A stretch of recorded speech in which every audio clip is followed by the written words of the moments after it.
everybody. Welcome to the Wave of the World podcast. As usual, I'm your host, Jacob Bodega. And today, I know it's Black History Month, but that doesn't matter. This is one of the most soulful white men that I've ever met. He is a singer, songwriter, ex-Disney employee, the conversationalist, Mr. Jim Wes. Thank you. Happy Black History Month. Yes, sir. Yes, sir.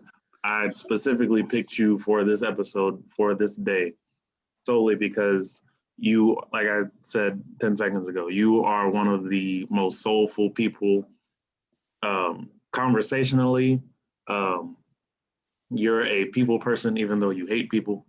And you have this soulful aura. I don't really know how to explain it. I feel like you are an old Black uncle in a past life. That's the best way that I can explain it. I think it comes from being real poor when I grew up. Oh, Lord. Which isn't good. It was not a good thing. It's not a good thing. If y'all heard some of Jim's deep, dark stories, you probably start a GoFundMe. He was off the table. Yeah, so I actually wanted to start asking you a question about your history at Disney because I've actually never heard this story. And Sure. I think it'd be kind of cool to get everything started. So I guess I was right when I started working for Disney. It was 2010 is when things started to actually happen with Disney. And this is a legit story. So I was in a writers group at the time. Like I said, my primary instrument is bass. As an instrumentalist, I do play like drums and piano and guitar and a couple of different horned instruments. So I've studied music, and music has kind of always been my passion. But as a songwriter, I came to Nashville thinking to myself, like, oh, they're just, they're going to be like, Nashville is the industry itself is like, if you're just good, then that's the sifter that brings you to the top. Well, I'm also, there's a shift that happened in the industry where things started to become more digital. Streaming became a thing. Spotify became a thing. YouTube legitimately, like, I moved to Nashville in 2005 and YouTube wasn't really popping off. Right. If I can be honest with you, I don't even know if it was invented yet. Like, I'd have to look up the day that it came out. I'm pretty sure it wasn't, though. I'm pretty sure it wasn't. Also, Google wasn't like a popular thing until like the early 2000s either. It was created in 98, which is crazy. So, one big thing was recording. If you wanted to record in 2005 to 2010, for the most part, you had to find somebody that had a studio, or you had to rent a studio. There's plenty of studios here in Nashville. We ended up working with a great group of individuals at the studio called Blackbird. In fact, the house that I live in is the engineer that engineered some of the first records I worked on. This is his house. Okay. And he's my landlord. Now, not at the time, we've all become great friends. But when I first started, it was all about just trying to network. People say it's all about who you know. I think that kind of gives it sort of a sense of mysticism, as almost like dice on the table or on the ground, depending on where you're from.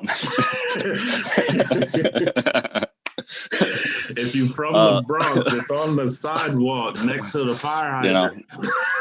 But really, I think a better and more appropriate ideology towards it's all about who you know is make that your goal. Make knowing the right people your goal. Also, when you know them, make sure they want to know you. Like, don't suck.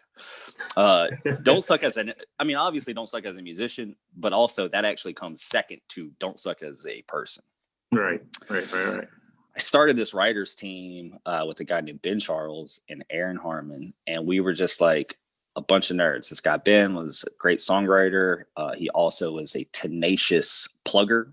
Plugger is like a term for people who, will take your songs and find the right person for them. So like, you might write a song and nobody's involved. Nobody special is involved. If nobody special is involved, then to get that song to the right person, you need a plugger. You need somebody who knows the right person, essentially. Which is where that networking element comes into it.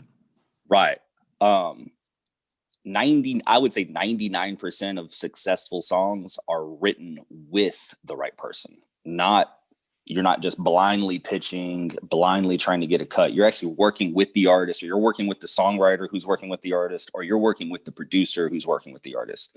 Okay. In this particular scenario, we were nobody. Like, we're totally cold. So we started writing songs, and we finally got the song that everyone in our team was like, this is a great song. Let's try to find somebody to pitch it to. Well, we spent a lot of time pitching it with no success. No success essentially doesn't mean people saying no. It really just means people not caring or responding. Right. But as it would happen, my friend Ben he found an email. This is back when you could like find people's personal information and not get arrested for it. But he found an email for Selena Gomez's grandmother. This is no shit. And sent this song off to, he was like, hey, I think this song would be great for Selena Gomez. And of course, grandmothers are so sweet. She was like, oh, I'm using a voice that I imagine she was talking in. It was in an email. Oh, I'll send it off. That's kind of like how whenever women imitate a man, they always go to this deep, dark voice, like we're all like the Allstate man or something. But continue. So she played the song for Selena Gomez. And this is kind of behind the scenes type thing. And Selena Gomez actually sent the song to her A&R. And her A&R was in love with the song and tried to get it on her record, a record that she was working on in 2010 to come out, I think, probably in 2011. Mm-hmm. Well, it didn't make the album. But the A&R had a friend who was starting a new show called Shake It Up with Disney. And it was starring Bella Thorne and Zendaya were the two main folks. So he reaches out to this gentleman, I'm like, named Steve. And I guess maybe I don't say his last name since he's like an industry cat and people get real weird about that. But his name is Steven and he was the music supervisor. All you got to do is go to IMDb and look at the music supervisor. So whatever. But Steven really loved this song. And he was like, we're going to use this song for the first episode. Let's just see how it goes. Well, before the first episode ever came out, it turned into this thing where they wanted to cut the main artists, Bella Thorne and Zendaya, on the track, which we had already had recorded. So this became very exciting. Ben flew out to LA. We recorded these girls. They were just children. They cried the whole time. I mean, they were all right. Much love. They that was the beginning part right there, the first song. And then we went on to do several songs with them over the course of the entire show. And it was all under this, like, they had a need and they would reach out to us to fulfill that need. Some of the things that they would ask for that I think are the strangest things is, like, one specific time they were asking for a song. They said, we need it to sound like Imagine Dragons meets Walking on Sunshine. And then the topic of the song needs to be about breaking out of jail, but the characters are going to be breaking out of being grounded. This is very specific. Yes.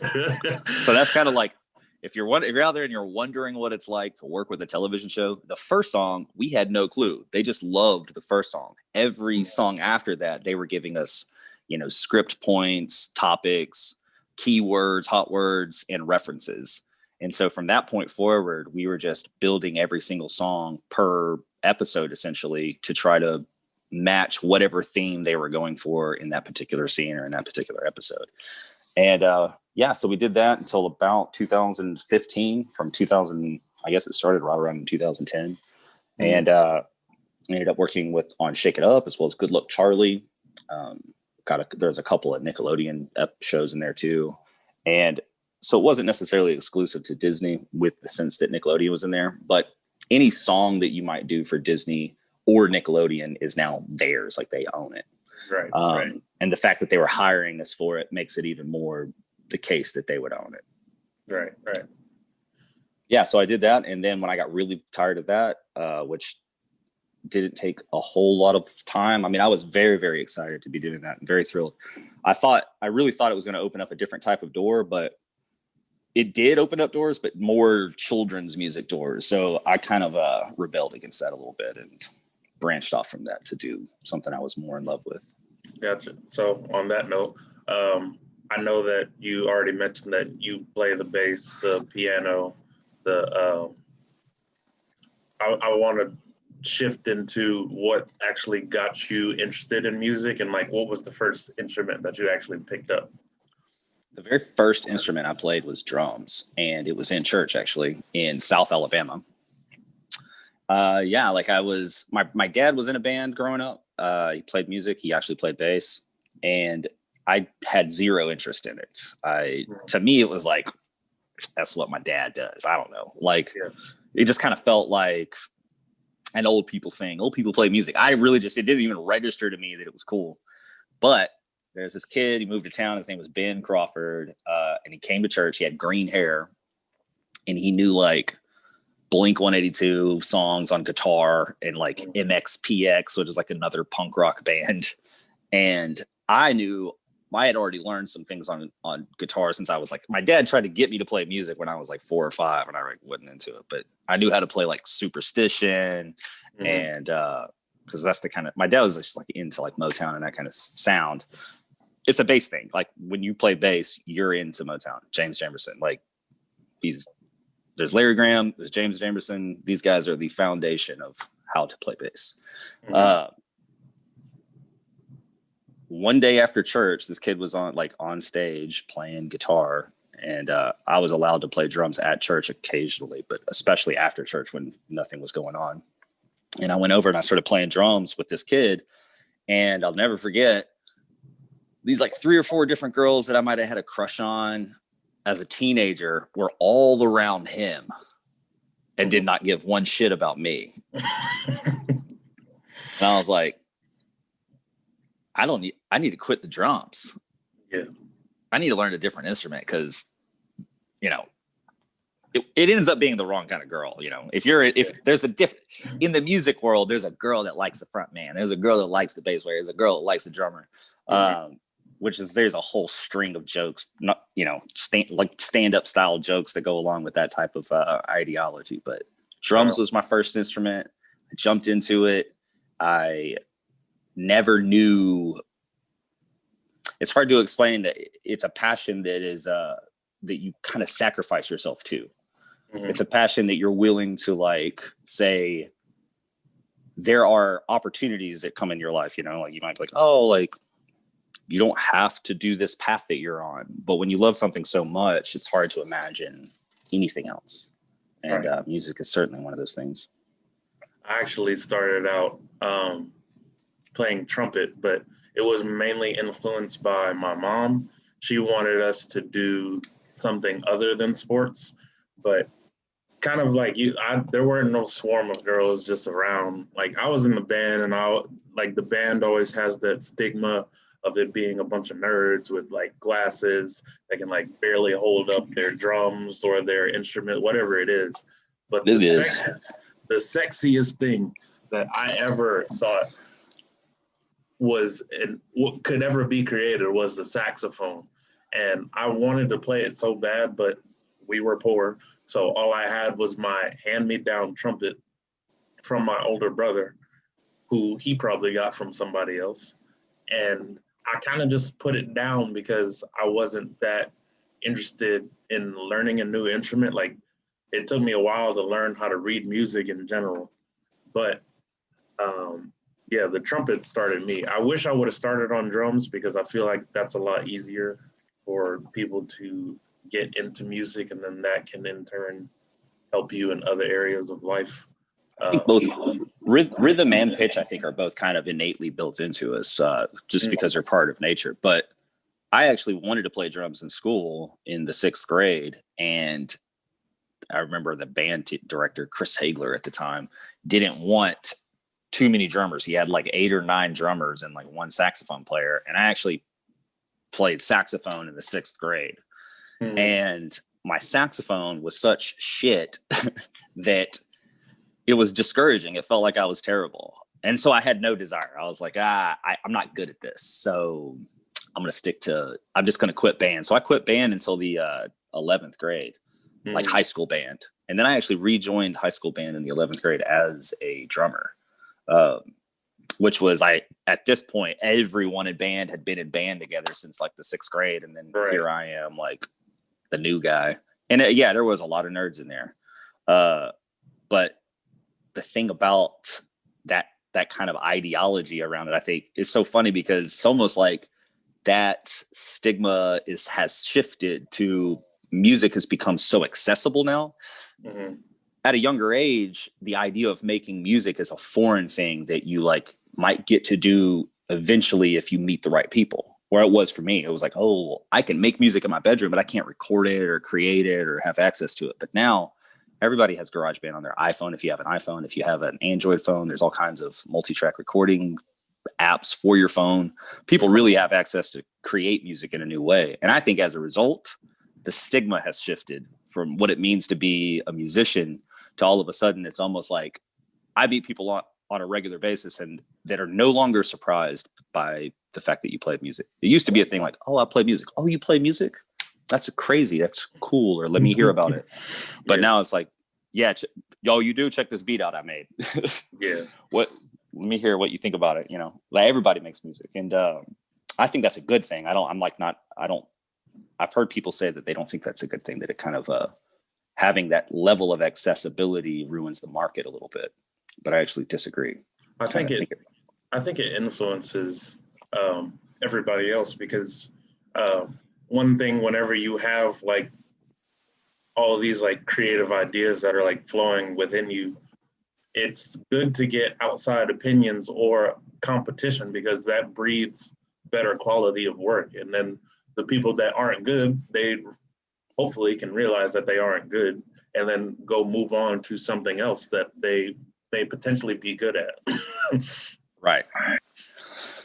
Yeah. I feel like music itself just sort of has this, you gotta love it type of thing about it, where people either expect to make some sort of success out of it. I mean, right now, making success off of music is really so subjective as to what that means for you. Like, what does it mean to have success? Does it mean that you've made a lot of money off of your music? Does it mean that you've acquired a lot of fans off of your music? Does it mean that for some musicians, success means you get to make the music you want to make? Because for so many, if you're behind the scenes and you're not the front man, for so many of those musicians, you're just constantly playing music that is other people's passion. You're playing music for those people, which that service is necessary, and it's exactly what you're seeking after. But oftentimes for those individuals, once they've done that for a decade, the success they seek is to play something that gives them the same joy they once used to have when they were allowed to just do whatever they wanted. As opposed to like, there's a certain set of rules, you know, like, if I picked up a bass and I was being asked to play for some certain artist, and I came out there and all of a sudden I went full Jaco Pastorius or Victor Wooten on the bass, they would be like, you're not getting hired ever again by us. They'd be like, all right, cut. But no, I think it's an interesting field. And I especially love to hear about music since I have a daughter on the way. I constantly think about, how do I introduce music to her? Like, do I introduce music to her at all? Do I say, hey, you got to learn an instrument? I don't know that that's on my agenda for her. I think instead I'm just going to constantly be playing all the time. And then maybe like language, like the way that we learn to speak, maybe she'll just start speaking on instruments. And as long as I have instruments around her, I think she'll start to speak on them. Does that make sense? I don't know. Maybe I'm crazy. No. I kind of, I get what you're saying. And I've always thought about this subconsciously. Obviously, there's a number of languages that are spoken across the world. And I do think that music is one of those languages, because it can convey a message to somebody that speaks a completely different language, even if they don't know the words. And something that I was going to introduce little Jamina or Jamantha or whatever, but Jim is having a girl.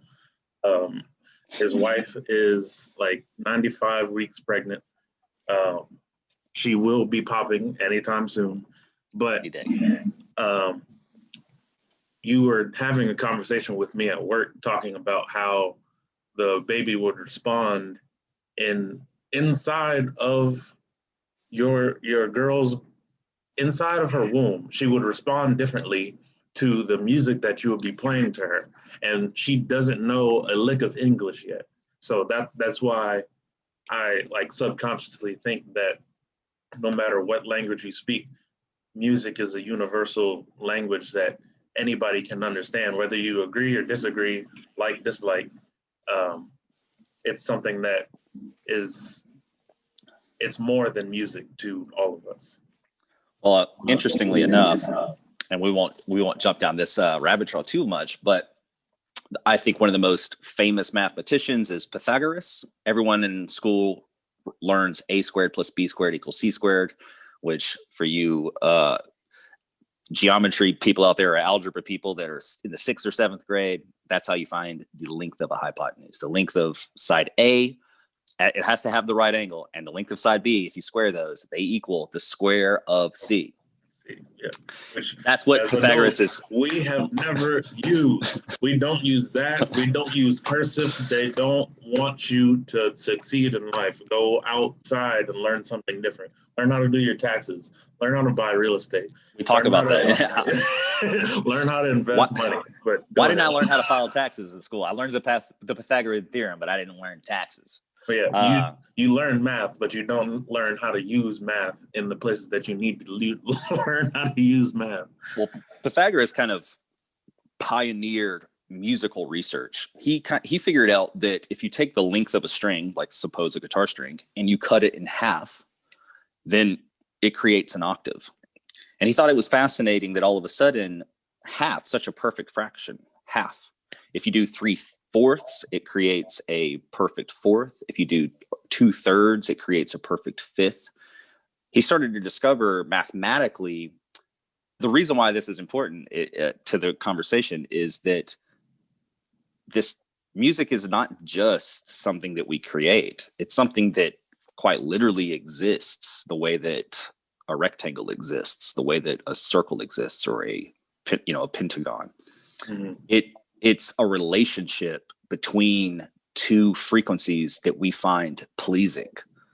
And that to me is absolutely fascinating. And I think that the way that those things come together for like a little baby in the womb to be like, that's what I like to hear right there. There's a specific song, Express Yourself, Charles Wright. That's the song. I play that song, this baby's going crazy. So I know, this doesn't fall far from the tree. I told y'all Jim was a very soulful man. But anyways, enough about the music. Let's move on to the wild riders of Reddit. So there have been the past week in the stock market, as y'all know. I preach a lot about investing. You can go on my Instagram at Jacob Bodega if you haven't already, and click on the link in my bio and you'll get a free stock if you don't already have a Robinhood account. But this topic is about Wall Street bets. So it was a group of Reddit users that basically pushed the price of a stock up by talking about it on social media. And Wall Street Bets has about like 2 to 3 million people following the page on Reddit. And the companies that they increase the wealth of the company, I put wealth in quotations because no money was transferred other than the stock increasing and people making money off of hedge fund corporations that bet that the stock would tank and then the companies would go bankrupt. But these Reddit people made the opposite happen for GameStop, AMC, and a company whose ticker symbol is KOSS. I don't know what product or service that they offer, but what are your thoughts on the Reddit people? I think the reason why it's become such a controversy is because so much money is being lost by the people who bet against the companies. Like the craziest thing to me is that I don't know actually a whole lot about the stock market, and I think that's the biggest blessing, actually, not to use the Robinhood app, but the Robinhood app in this particular scenario, the Robinhood of this is that all of a sudden Reddit is showing that people have the power and the ability to make money for themselves the exact same way or in the exact same facilities that the wealthy are making money. The fact that that it's actually costing them money, as opposed to like people just, I'm kind of talking sideways here, but people really believe that wealthy people like worked really hard for their money. That it's like, oh man, they must have really worked for it.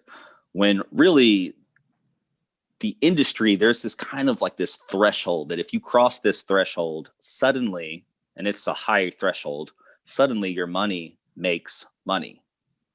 And the stock market is one of those things where you can be like, oh, I just made $2,000 in the stock market. Well, guess what? That's jack shit. Like, $2,000 for me, I need that. Like $200 for me, I need that. But that's not what we're talking about here. We're talking about millions of dollars. And right. I read this article last night. I don't know how true it's going to be. We'll see as it unfolds. Stacy was reading it to me. Apparently there's like some other fraudulent things going on. Like apparently the amount of stock is not accurate. Like the original amount of stock that GameStop had was like 71 million shares. And apparently there's been way more shares sold than there are actual stock. So I want to see what unfolds on that front too. Mm-hmm. I'm certainly not an expert in the stock market aspect of things, but I'm a firm believer that the disenfranchised. First off, some of these people that are making shit tons of money, like I read one guy who's like at like 11 million shares right now, whose initial investment was like $25,000. Mm. That's great for that guy. And the fact that it's hurting someone who's quite literally very, very wealthy is, that's seems like part of the business and part of the industry, that someone loses and someone gains. To me, it's like the same. It's like the same concept as like horse races. Like people who bet like 2-1 or 10-1, and they put down all this money. Like obviously they put down all that money, but if they win, somebody's paying them that money back. And right. The people that are paying them back, if they do win, you don't see them up in arms. Like obviously you put your money down. You basically placed a bet on a company. And think of the company like a horse. And I don't see a problem in it. I just think you need to be smarter and compete with the normal people of the world that can make something like this happen. Yeah, I think the thing that I've really been thinking about is, does GameStop need to be resurrected from the dead the way that it has? Like, I'm all for. It's not, because to me, it's not even about GameStop. To me, it's just about stocks. Like to me, it had nothing to do with which business. You could have substituted GameStop with any given business that was on its way out. Mm-hmm. But GameStop kind of sucks, Which like I found it interesting that it was two basically like media companies, because GameStop just sells games that other companies make, and AMC premieres movies that other production companies make. I found it really interesting that it was those two specifically. I want to see how the rest of it unfolds too. Yeah, I would love to. Excuse me. I would love to just see. I don't know. There's some sort of small joy. It sounds like this isn't certainly. It's like almost like maybe I need to go on a soul search, but I have some sort of joy hearing that rich people lose money. I don't know what it is. And when I think also, when I think rich, I don't think like if you're making $400,000 a year, you're rich. But the reality is that's not necessarily true for that individual.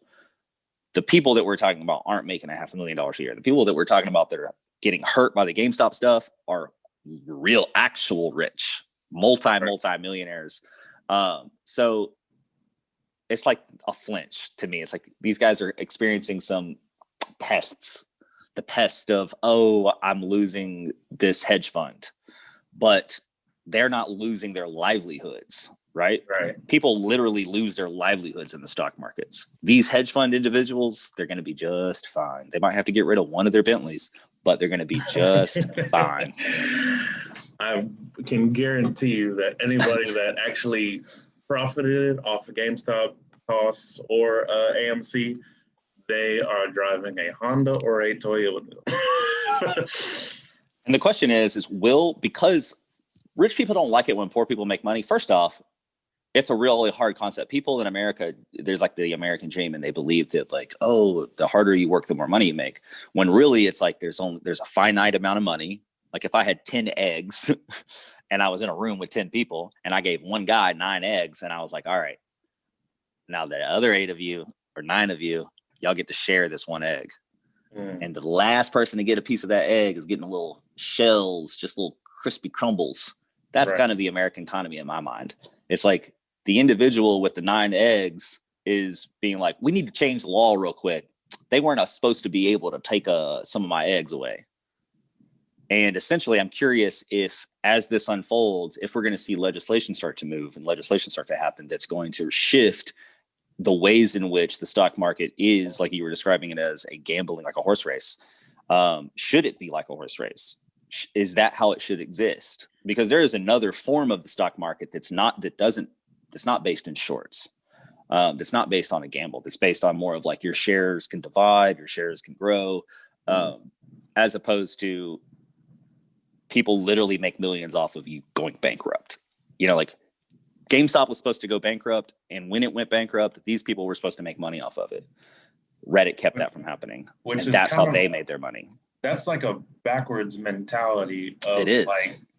Like it's kind of like whenever like someone like doesn't want you, like not on a like a corporation level like a hedge fund, but like when someone personally doesn't want you to succeed, and then they just either like badmouth you or don't support you in any way, whatever it may be. They do that in hopes that someone else will hop on board, and then your like haters will basically multiply and basically like put you in a corner where your like back is against the wall and like get you to fight about it and do something. Which I guess it's okay if you're like trying to like weed out the competition, but what competition does GameStop have other than the companies like Sony and Microsoft that are like starting their own stores or whatever? Yeah, they're starting to like sell directly to the consumer through their own products. There are no other like physical brick and mortar stores that are opposing GameStop or AMC for that matter. Well, both with the new Xbox and with the new PlayStation, they're offering fully digital versions that have access just to the Microsoft Store or the PlayStation Store. And that alone is going to shift the industry. The same thing happened in music, not to bring it back to music, but the same thing did happen in music. You used to go to a music store and get records, then you used to get 8-track, then you used to get cassettes, then you used to get laser discs, then you used to get CDs. Now you don't do that. Now you've got Spotify, Apple Music, whatever. Some people still use SoundCloud or YouTube, but the reality is that you either roll with the punches, change with the times, or you get caught up in the grind and you're part of this fertilizer that fuels the next generation. And I think that's what we're seeing. The end result is that those things that we like kind of got accustomed to, not like bashing on the history of progression, like how we've become so technologically advanced, but like you said, like records are now considered like a vintage type thing. To have like an actual record player and have the record with the whole disc, like that's considered vintage. So now some lady who owns a shop of antiques can sell that record player for like $200, maybe like $300, and then sell the records at like double what they normally would be, because you don't do that anymore. Yeah, I mean, it's literally the case that I believe that we're going to see a resurgence of cassette tapes. We're not seeing it yet, but the fact that like people want record players, like Yeah, I love the sound of a record. I actually have a record player. I have several records. I love the sound of a record. It's lo-fi, but at the same time, I play bass. Right. When it comes to low end, you don't get low end on a record. And the quality of cassette tape is very high quality, but at the same time, it has its own issues too. It doesn't survive time. Time negatively impacts cassettes. Time doesn't negatively impact CDs. CDs forever sound good. They're digital. They're, depending on the quality of the audio that's been printed to them, if it's like a lossless WAV file or whatever it might be, master quality audio, you might have the best sounding quality audio that you could have on a CD versus a cassette or a record. However, people don't give a shit about quality. People care about nostalgia. People care about the relationship, the experience, the being able to hold one. When I was a kid, we used to trade things called bass tapes, and systems were having a system in your car was like, that's what it was. You had to have a system in your car. People, you would get in cars, they'd be like 9 tweeters going up each side. I got 4 or 6, 20-inch speakers in the back.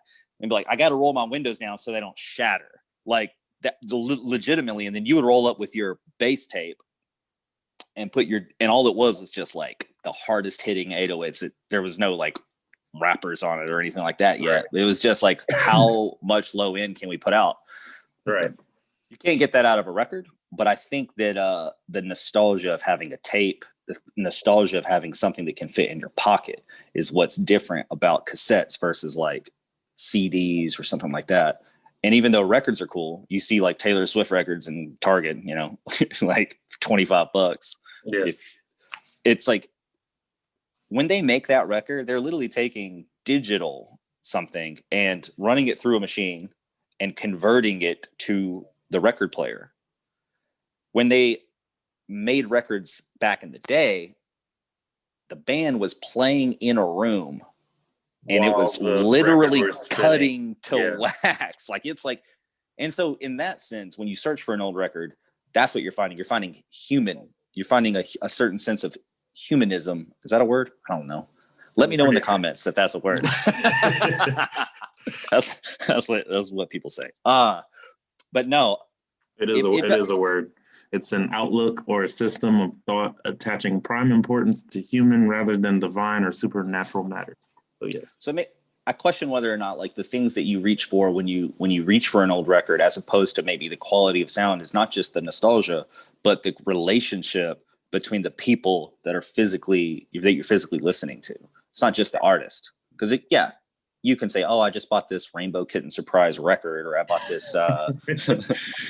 I say these bands because these are the bands that put records out still. Like I got vinyls at my merch booth. It's like I love a good vinyl. Don't get me wrong, but like I have Anderson. I have Malibu on vinyl, the Anderson .Paak record, which is definitely one of my island records. But even still, listen to Malibu on record, it doesn't sound as good as streaming it off of Spotify or MySpace. Like even the stream sounds better because the low end's not there. Because honestly, what you're listening to when you're listening to that record is a conversion. And I question whether or not this cassette tape model will come back, because there's so many vintage recording gear that records directly to cassette. And so all of a sudden, you're not converting anything. You're listening to the human right there on that medium. That's my prediction. I don't know. We'll see. It's going to be one of those like, you're going to see the next Rainbow Kitten Surprise show. They're going to be like, now we got cassettes. You can buy it, but you got to buy a cassette player. With that being said, we're going to go ahead and jump into the Mount Rushmore. This one, since I have an artist on the show, we're going to be doing a Mount Rushmore of up-and-coming artists. I'd like to get your 4. You don't really necessarily have to explain why, but you can if you want to, and then I'm going to do my 4. All right, so my 4 right now, this would be like if it wasn't today, it might be different, like it's just today. Celeste just put out a record on Friday. Okay. It's incredible. She's definitely making my Mount Rushmore after this. The whole timbre of the album feels like a modernized 70s organic kind of throwback. Aaron Frazier, same type of thing. Very classic. I'm vibing classic vibes. These classic vibes. Horns on the record. Soulful singer. He's kind of like an all falsetto type singer. Then there's a guy named Theo Katzman. Theo Katzman is known for playing drums for a band called Wolfpack, and he has a solo project as a singer himself. And I've been blown away by his records. I'm excited to see some more of the stuff he's done. And of course, if there was like my number one, not that they're supposed to be ranked because they're side by side, but Duran Bernard, like. Right. I know you knew that was going to be in there, but man, when I discovered Duran, I like instantly realized I wasn't a musician, that there was very little I knew about music, the way that this man understands just the way he crafts everything. If you're looking for a masterclass in being a singer, being a vocalist, being a songwriter, Duran, that's the way to go. I'll go ahead and put all these artists at the bottom of this video. I'll edit it in and I'll put their links to Spotify in it. But my four are going to be Sam Henshaw, just because I like his he has a lot of horns. I like his musicality, how he actually produces the tracks, and I really like his message, because I don't feel like not a lot of people like bring that like good vibe energy, but also talk about positive things. Yes. Number two is going to be No Big Deal. He's actually he was born in California, but he went to MTSU. I went to his concert, and he did one of the things that, first of all, the VIP concert ticket was $40. I paid almost $200 to see Post Malone and 21 Savage. And the feel that I got like 100 times better experience with local artists than I did with a mainstream artist. This man literally sat on stage with the other artists that were performing before him and was just taking questions from the audience, the other people who bought the VIP tickets. And the fact that it was only $40, I was like, this is fantastic. And the man stood in the audience afterwards for 2 hours to take pictures too. So no big deal. The third one is going to be Moray. I think I've told you about him before. He's kind of like a mix of Roddy Ricch, and I would say just like the content that he produces, it's kind of a little bit between I would say like Post Malone and Roddy Ricch. I feel like it's a cool combination of the two. And then my last one is Masego. Masego, to me, is like on the cusp of being like an Anderson .Paak type artist, but he's not there yet. Masego is in the band called the Brass Tracks, which is also a really good group of people. A lot of horns, a lot of saxophone, a lot of trumpet. He just recently like separated himself from the Brass Tracks, but they still work together and they do a lot of music together. So those are my four. And now for the call to action, I want y'all to go support Jim on Spotify or whatever your favorite music platform is. You can search Bass Tape or Outrage Culture. Outrage Culture is his band. My favorite song on there is Phone, just because I know Jim personally, and the story behind Phone is hilarious. And because I know him personally, the whole song is just funny to me, and I play it when I'm in a bad mood sometimes. I will say it's tragic, but but I appreciate it. It is a very bad. It's a very bad story, but to me, it's a great song, methodically and musically. Also, I want to take the last couple minutes to let y'all know. I've already let y'all know, but the t-shirts are in. Y'all can go get these. Y'all can message me on Instagram or Facebook. You can email me. Mind Your Business shirts, the Positive Mental Health Flex shirts, the Wave of the World podcast, the Worldwide Wave shirts, and the Respect Your Mother shirts. They're all on sale. And then also with the theme of this episode, just because we are supporting each other and supporting local people, I wanted to take some time. If y'all see how many shoes I have, you probably think I have a problem. But I wanted to shout out Hex the Moon Customs. They're not paying me to do this, but I really like a good quality product. These are some of the coolest shoes that I've ever owned. And I think it's worth the price just because it's custom, it's to your liking. I literally ordered it. It got here within 3 weeks and it was custom. I think that's dope. But yeah, at Hex the Moon Customs, you can see the little details. I got a couple of custom things added to it, but go support a local business today. And is there anything else that you wanted to add, Sir James? Sorry. Oh, I've had a wonderful time. I do have a question for you, just because when you were talking about your Mount Rushmore, and maybe this is a question really for the comment section. Where do you see live shows going? You know, and I say this as an artist that wants to know, like, I've got ideas of things that I think that would be helpful. The intimacy that you describe in the live shows that you love is almost kind of on the back burner right now due to the, you know, what's going on in the world. So where do you see live shows? And maybe that's a rhetorical question, but like, where do you see it going, where you get to experience the music that you love in person? I think it obviously depends on who the artist is and who they surround themselves with.